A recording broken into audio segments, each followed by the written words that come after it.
KL university నుండి 4 members ఉన్నారు నా పక్కన స్టూడెంట్స్. 3rd ఇయర్ చదువుతున్నారు వాళ్ళు.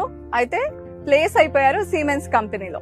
అసలు వాళ్ళ ఎక్స్పీరియన్స్ ఏంటి, ప్లేస్ అయ్యే ముందు ఎలాంటి ట్రైనింగ్ తీసుకున్నారు, ఏమేమి హెల్ప్ అయ్యాయి ఇక్కడ క్యాంపస్ లో అనేది అడుగుదాం. సిమెన్స్ లో ప్లేస్ అయ్యారు, హ్యాపీగా ఉన్నారా? చాలా అంటే చాలా హ్యాపీగా ఉన్నాను. నేను నా కాలేజ్ కి చాలా థ్యాంక్స్ చెప్పుకోవాలి.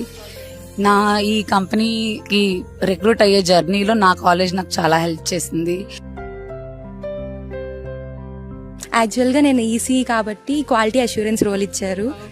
సో అక్కడ ఆటోమేటిక్గా అక్కడికి వెళ్ళేటప్పుడు అందరూ టెన్స్డ్గా ఫీల్ అవుతారు. కానీ ఆల్ థ్యాంక్స్ టు ఫ్యాకల్టీ, చాలా సపోర్ట్ చేశారు. అంటే ముందుగా గైడెన్స్ ఇచ్చారు ఏం ప్రిపేర్ అవ్వాలి అంతా. సో అలాగే మేము అక్కడికి వెళ్ళగానే రౌండ్స్ ఉన్నాయి, దాంతో కంప్లీట్ చేసాం. సో ఇక్కడ ఇచ్చే ట్రైనింగ్ ప్రోగ్రామ్ కానీ ఇక్కడ ట్రైనింగ్ వల్లే మాకు అక్కడ ప్లేస్ అవ్వడానికి మెయిన్ రీజన్. సో మీ ప్యాకేజ్ అడగొచ్చా? Yes ma'am. లైక్